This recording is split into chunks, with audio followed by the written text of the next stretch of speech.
Welcome back. We're going to talk about the ethics of journalism and whether it's newspapers or news organizations. But let's just think about the newspaper for a second. What would you think is the utmost, the number one obligation of a newspaper? What would you think? I know what you're thinking, and I have to tell you that you're wrong, unless you said the number one obligation of a newspaper is to make profit. Now that's the truth. Now, you bet we all have higher hopes for newspapers and journalism unto itself. But the fact is, if you can't buy the ink and the newsprint and hire people to gather the news, then you can't do what a newspaper does. So how, and the fact is, we look at our Derby Gazette here, and it says County Journal and Advertiser. Yep, advertising keeps kept the Derby Gazette alive. So the obligation of a news gathering operation is to stay alive. Now, in your reading, I'm sure you recall that the first newspapers in the United States were the farthest thing from objective, balanced, thoughtful news organizations. They were, in fact, not objective at all. They were very opinionated, agenda-driven. Uh, Basically, newspapers at the beginning were founded by pissed-off people. Now, why did newspapers ultimately shift to what we would call objective or more balanced treatment of the news? Why? Well, that old thing, profit.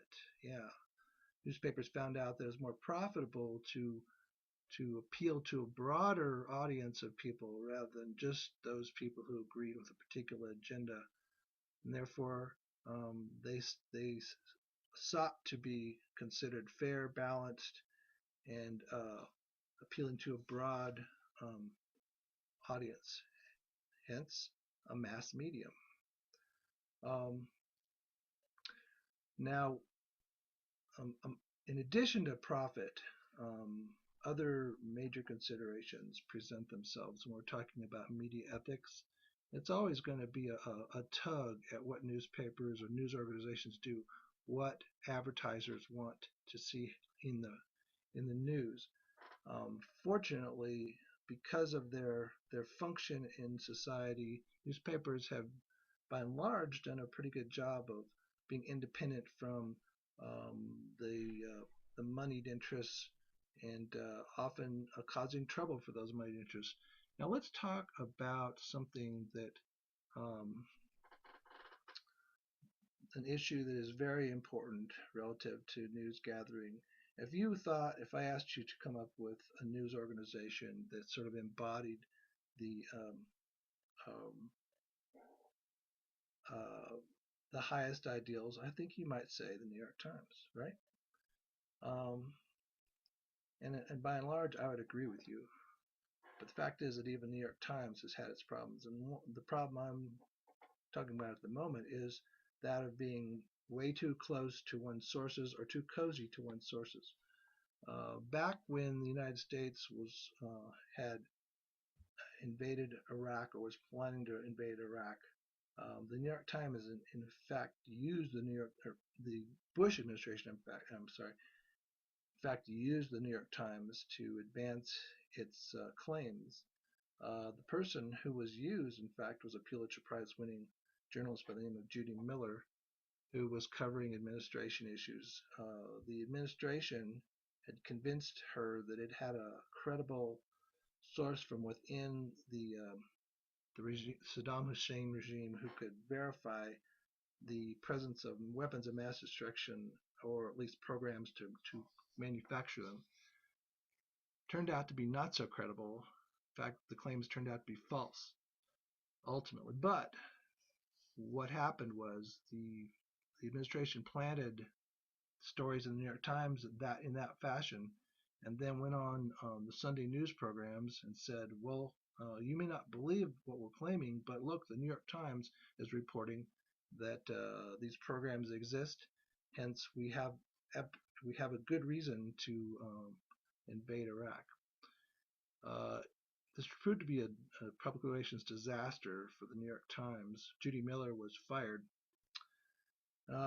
It's interesting that before the war was over, however, she had a new employer. That was Fox News. Fox News now, if we're talking about mass media, Fox News, uh, rather than what we would call the traditional broadcasting, Fox News has become sort of the embodiment of narrowcasting. Sort of like, if you look at the cable networks, um, they're all narrowcasting. There's ESPN, the Food Network, Travel Channel, and of course Fox News, even though it advertises itself as fair and balanced, it truly has its eye on a niche, and it presents information the way that niche audience wants to hear it. It's been very successful. The presence of the Tea Party in the political firmament in our country uh, really owes itself to Fox News, which in fact even had sponsored rallies, Tea Party rallies, when it was emerging on the political scene, and has become very enduring part of our politics, as has Fox News.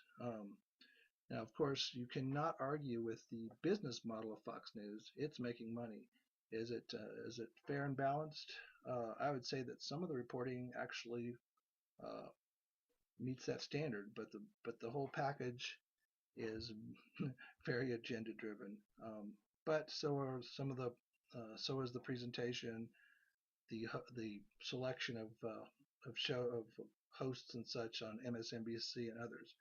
It's narrowcasting. Now, while we're talking about objectivity, um, I think there is an important issue for us to discuss relative to what I would call objectivity run amok, and that is when news gatherers are so intent on being fair and balanced that there's no such thing as um, factual evidence that can be reported, but just two sides seeing the same facts in different ways. Now that certainly was the case in the Iraq incursion, even though most of the claims made by the administration leading up to the war proved to be false. It was never it was rare that you saw in the traditional news media um, that news gatherers were actually saying, "Yep, it's false, truly false, absolutely false." No, it was constantly a two sides um, making their cases, and that was the extent of it. Is that the job of the news media to simply just parrot what two political sides say? In your books, if you recall, one of the criticisms made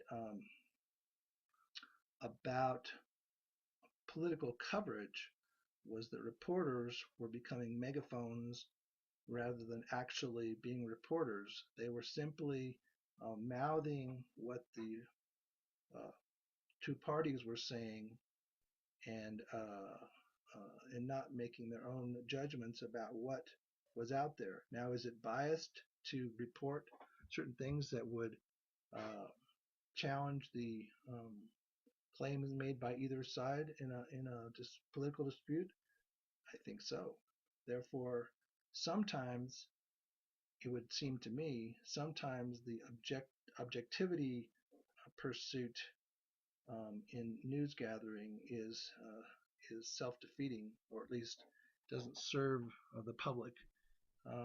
One of the most respected newsmen of all time, Walter Cronkite, um, made history back in the 60s when he, at one point, said on the air that the claims made by the administration about success in Vietnam were not backed up by the facts. Now he was called a traitor by some people. In fact, some people today will call Walter Cronkite a a traitor because of those statements. But I think history will say that Cronkite was probably finally breaking the mold relative to the actual pursuit of truth that we all would hope that um, the that news gatherers aspire to. So yeah, I mean, I certainly um, um, am one who embraces the quest for balanced reporting and for, by and large, for reporters' biases to be kept in check when they're reporting the news. But there are also issues when it comes to actual evidence that might contradict say the government's position on something, or whether it be a war, or whether the contradiction might relate to political claims about, say, climate change. Um, uh, what is science saying? Well, should our reporting be dictated by science, or should it be dictated by politics? I would assert that our reporting about climate change has been dictated very much by politics. Is that right?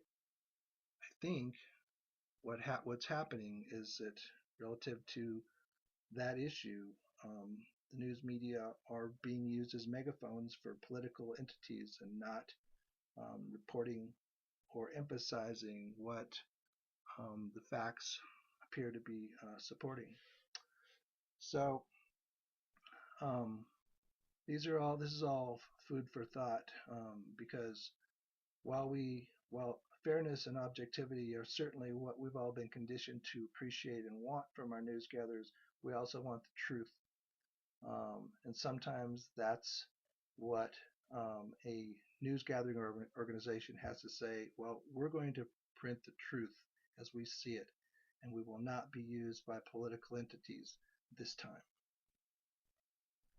I think it would be a good motto to never be used by the two sides of a political debate, and always report the truth. But we understand that that's a little bit more difficult in executing uh, than we might hope.